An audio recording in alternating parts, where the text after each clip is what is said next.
25 ओलांडून गेली मी, तरी यांना माझ्यासाठी स्थळ सापडत नाही. अहो सारा गाव भाव की मला नावं ठेवायला लागली. पोरीतच काहीतरी दोष असेल, तिचं काहीतरी लफडत असेल बाहेर, असं काय बाई बोलायला लागली. हे बघा बाबा, मी तुमचं काही ऐकणार नाही. मी माझ्या मर्जीनच लग्न करणार आणि मला जो मुलगा आवडतो ना त्याच्यासोबतच संसार करणार. हा ए पोरी ऐक ना.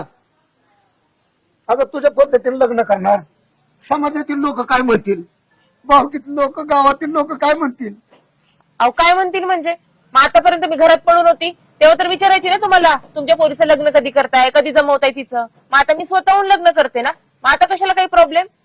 तसं नाही ग पोरी, तुझ्या पद्धतीनं लग्न करते का नाही, त्या पद्धतीनं लग्न करायला समाजाचा विरोध आहे.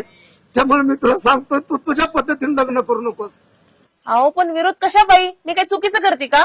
आणि एवढं चुकीचं करते ना, मग मी आतापर्यंत घरात होते तेव्हा आलं का कुणी? आणलं का कुणी चांगलं स्थळ? बघितलं काय कधी चांगला पोरगा? नाही ना.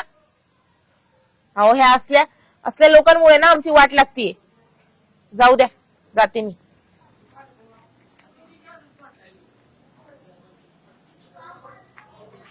गणबा बोला की. ट्रॅक्टर घ्या आणि वरचं वावर तेवढं नांगरून घ्या. काय घरापाशी लावलाय ट्रॅक्टर, झालं पाहिजे पाठदिशनी, वेळ लावा नका. तुम्ही बी आलो का हा, लग्न? जाऊ. राजाभाऊ बोला की बापू. पोरगी घरातनं निघून गेली. काय पोरगी घरातनं निघून गेली. कुठे गेली? कुठे गेली म्हणजे तिनं लय टोकाचा निर्णय घेतलाय. म्हणजे जोपर्यंत माझ्या मनासारखा पोरगा भेटत नाही तोपर्यंत म्हणली मी लग्नच करणार नाही. आता इथनं निघून गेली. होय बरं, कुठे गेली तुम्हाला माहिती आहे ना? मी काय इथनं आले अशीच निघून गेली. चला चला बघू आपण. चला चला नका काळजी करू, बघू आपण. चला. चला हो चला लवकर पट. ए पोरे, अरे काय झालंय काय? हा हे बघा राजा भाऊ, तुम्ही मला नका अडवू. अरे पण काय झालंय काय ती तरी सांग. 25 ओलांडून गेली मी, तरी यांना माझ्यासाठी स्थळ सापडत नाही. अहो सारा गाव भाव की मला नावं ठेवायला लागली. पोरीतच काहीतरी दोष असेल, तिचं काहीतरी लफडत असेल बाहेर, असं काय बाई बोलायला लागली. आणि तरी पण आता यांच्यावर विश्वास ठेवू नये मी. कधीपर्यंत चालणार आहे असं? सगळं खरं आहे तुझं. अरे पण तुझ्यासाठी स्थळ चालून येतात, पण ती नकार देतात. त्यात बापूंची काय चुकी आहे?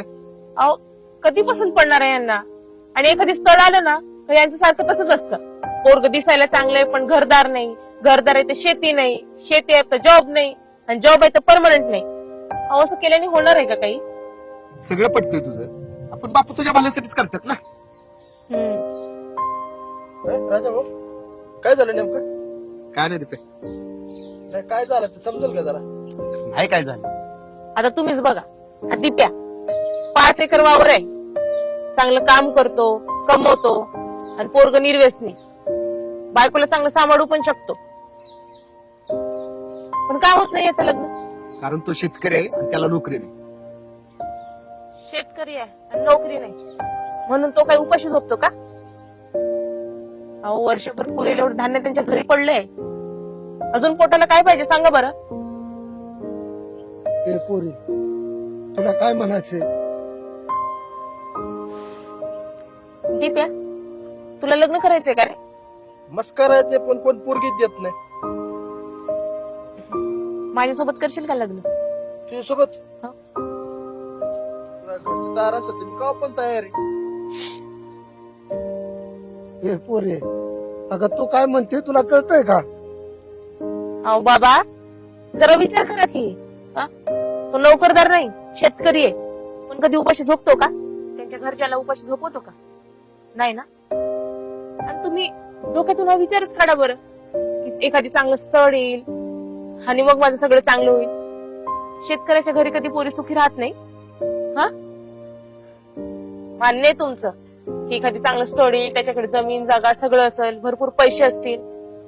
अहो पण या पोरीसाठी द्यायला वेळ असेल ह्याची गॅरंटी आहे तुम्हाला?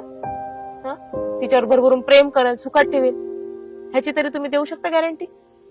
हा मग कशा पाहिजे नोकरीदार न शेतकरीवाला असं कशाला करताय तुम्ही? भलेही असेल सगळा मोठा, पण स्वतःच्या शेतात पिकलेली बाजरी असेल का त्याच्या घरी? बापू बरोबर आहे तिचं. अहो, आपण सगळ्या गोष्टींचा विचार करतो, ह्या गोष्टीचा कधीच विचार करत नाही की पुरीचं वय वाढत चाललंय. पुरीला चांगलं स्थळ भेटेल, म्हणून येणारी स्थळ आपण जुगारीत असतो याशिवाय की पुढचं स्थळ चांगलं येईल. त्यामुळे काय होतं, फक्त वेळ वाढत जात आणि मग नंतर पश्चातापाची वेळ येते. बापू नका विचार करू, घ्या समजून आणि द्या दोघांना परवानगी लागण्याची. आता तुम्ही ठरवलंय आणि चांगलं ठरवलंय, माझी बी कान उघडणी केली. हा? आता तुम्ही ठरवलं म्हणलं मी कोण माघार घेणार आहे. आता दोघांची मन जुळल्यात या, आता दोघांच्या लग्नाचा बार उडवून देऊ. चला. पण येडा विचार करू नको. हा, चला चला आपली घरी बस त्याची तयारी चला. करू. चला चला.